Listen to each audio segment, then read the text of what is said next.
Chambéry Auto Rétro, c'est un salon de l'automobile ancienne et de la moto ancienne.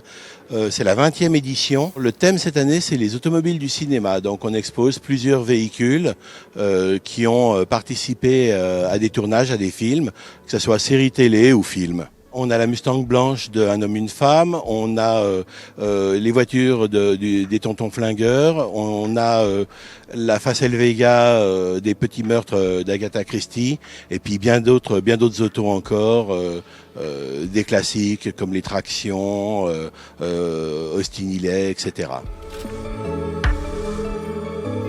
La DeLorean, on la connaît de par le film Retour vers le futur, évidemment.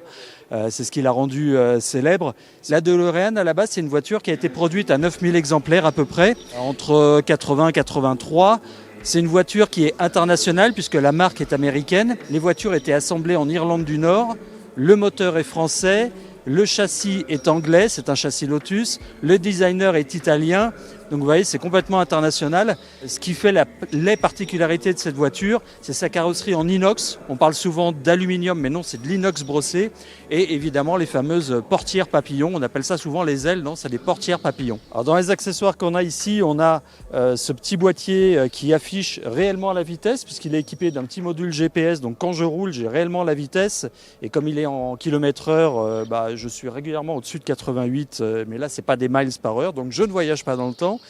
Ici, on a le tableau de commande sur lequel on vient taper la date de destination. Et là, il est en mode démonstration avec les différentes dates du film qui défilent. On a la fameuse casquette de Marty dans le futur, le petit réveil qui, lui, est un véritable réveil qui correspond, la boussole qui correspond également. Là-bas, on a la jauge à plutonium. Et puis derrière moi, on a d'autres accessoires. On a évidemment le fameux convecteur temporel, c'est ça qui permet de voyager à travers le temps, le convecteur temporel. L'idée, encore une fois, c'est de donner l'idée de cette machine à voyager dans le temps sans en faire une réellement, donc sans percer, sans massacrer la voiture. Il y a plusieurs pôles dans le salon, il y a une exposition de voitures, il y a aussi un espace club où les clubs marques ou multimarques régionaux et même nationaux sont présents chez nous.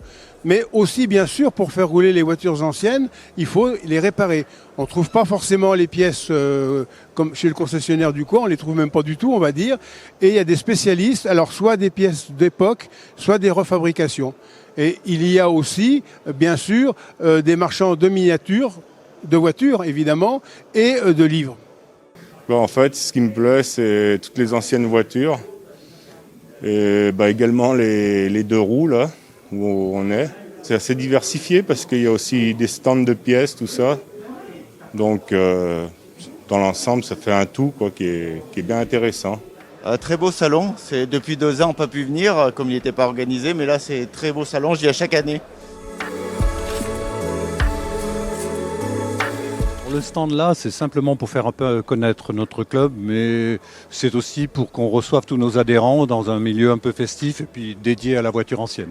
Voilà, c'est surtout ça l'idée, c'est de faire un moment convivial et festif. C'est intéressant parce que d'abord, c'est que les passionnés qui viennent.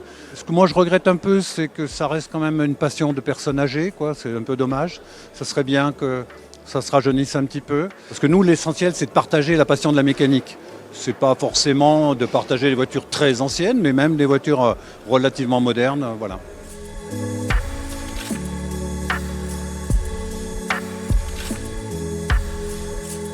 Alors moi je suis dessinateur, je travaille beaucoup pour la presse et puis j'ai une passion, c'est les vieilles routes. Et donc j'ai écrit plusieurs livres sur les routes anciennes. Et puis j'ai créé cette série, les Chroniques de la Nationale 7, parce que c'est tout un tas de petites histoires réelles en général qu'on aurait pu raconter en texte, mais c'est plus marrant de les raconter en BD, de les remettre en situation. Et donc là on en est au 3e tome et c'est une série qui marche bien, qui plaît, parce que voilà, c'est la route des années 50, 60, le vintage est à la mode. Ici, il y a une voiture qui m'a vraiment plu, c'est la 402 Taxi, là, qui est dans un état d'origine assez exceptionnel. C'est vraiment le genre de véhicule que j'adore, parce qu'il y a du vécu et puis elle est restée telle qu'elle était à l'époque,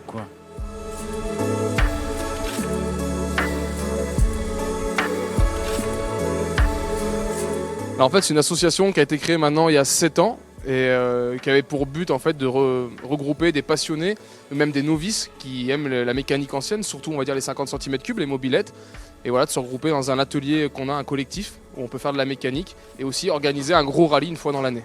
Ce genre de véhicule, voilà, un Peugeot SX5, 75, c'est des véhicules peu courants, hein. C'est à l'époque, ça coûtait déjà un peu cher. C'était déjà on voit que ça reste une 50 cm3, mais on est un petit peu plus sur le haut de gamme par rapport à d'autres cyclos qu'on peut trouver à côté.